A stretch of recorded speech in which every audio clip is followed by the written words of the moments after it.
Role sound, camera and action. मेरे दोस्तों, मिर्जा गालिब कह गए हैं और भी दुनिया में सुखनवर बहुत अच्छे हैं। कहते हैं कि गालिब का है अंदाज बयां कुछ और। मतलब गालिब अपने बारे में खुद कह रहे हैं कि उनका मुकाबला सिर्फ वही कर सकते हैं। किशोर दा पर भी यही बात लागू होती है।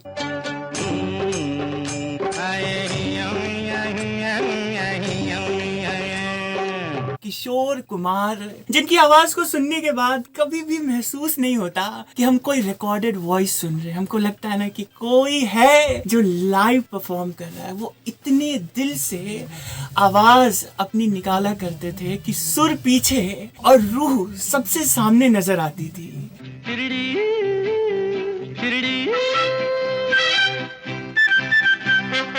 एक ऐसे कलाकार जिनके किस्से आज भी कहे सुने जाते हैं और खूब मजे से कहे सुने जाते हैं भाई।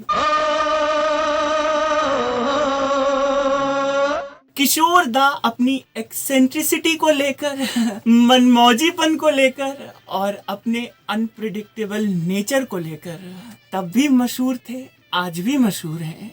आज ऐसा ही एक किस्सा। किशोर दा ने अपने बंगले के रिनोवेशन के लिए एक बारी एक इंटीरियर डिजाइनर को इनवाइट किया।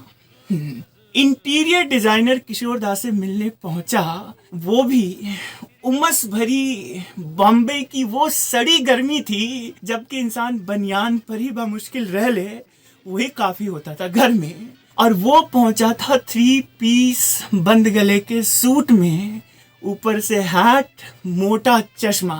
अब घर के नौकर ने किशोर दा को कहा कि इंटीरियर साहब आ गए हैं, मिल लीजिए।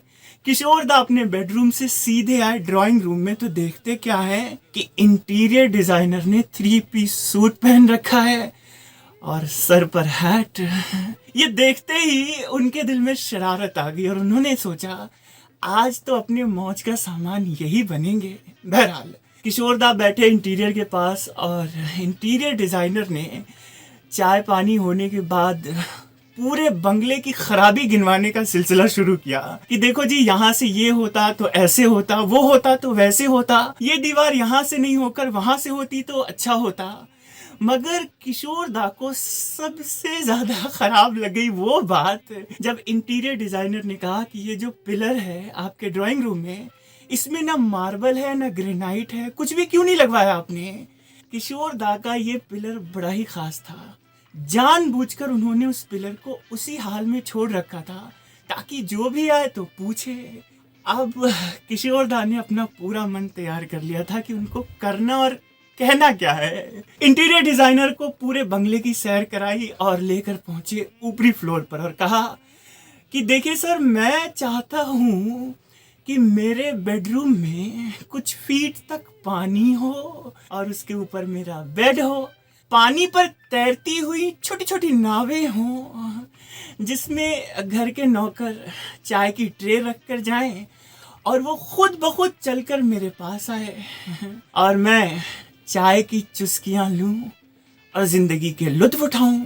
और उन्होंने कहा कि मेरे बेडरूम में मुझे पेंटिंग्स नहीं चाहिए, मुझे चाहिए कौवे और गौरैया की वो प्रजातियां जो सचमुच में एग्जिस्ट करती हैं।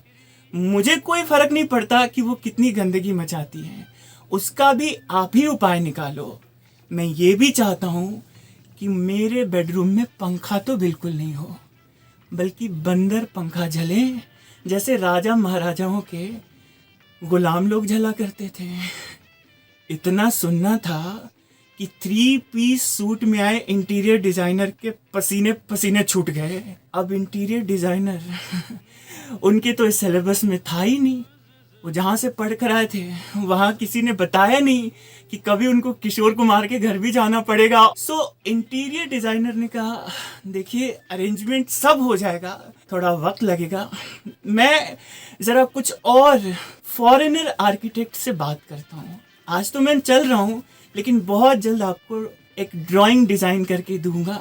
मगर किशोर दा, आपसे एक ही बात कहना चाहूंगा कि आपने मुझे पहले बुलवा लिया होता तो आपका ये बंगला और ज्यादा बढ़िया मैं बना कर दे सकता था। अब वो इंटीरियर डिजाइनर गया तो किशोरदा के घर से, मगर वापस नहीं आया। और किशोरदा समझ गए कि भाई इसको अपन ने इनकी ही नानी याद दिला दी है। किशोरदा ने प्रीतीश नंदी से एक इंटरव्यू में इस पूरे वाकये का खुलासा किया, और नंदी ने जब पूछा आपको नहीं लगता आपने पागलपन किया था उस बेचारे इंटीरियर डिजाइनर के साथ, तब किशोरदा ने कहा प्रीतीश नंदी से कि भाई जो इंसान बम्बई की सड़ी उमस भरी गर्मी में 3 पीस सूट पहनकर आ सकता है, उसको मैं और ज्यादा क्या बताऊं। हाँ, अब किशोरदा की ये बात सुनकर प्रीतीश नंदी भी फुल स्टॉप मोड में आ गए।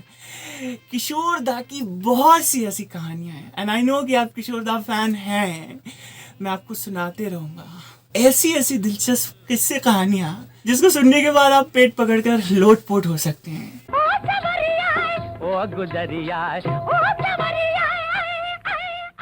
मगर ये पूरा सीन सुनते हुए आपको लगा ना यार ऐसा कुछ मिलता जुलता सीन तो फिल्म 3 इडियट्स में भी था, जिसमें रैंचो, फरहान और राजू ने मिलकर चतुर की वाट लगा दी थी, और चतुर जो पढ़ने गए थे उसको पढ़कर मतलब उनका तो कुछ नहीं हुआ, मगर सुनने वालों ने उनकी सारी चतुराई को मतलब धूल धूल कर दिया था। सो फिल्म वालों की फिल्मी सी लगने वाली मगर असल कहानियां ऐसे ही सुनाते रहूंगा आपको, और तब तक कभी किसी से बैर नहीं, क्योंकि कोई खैर नहीं, सब अपने, सारी दुनिया अपनी।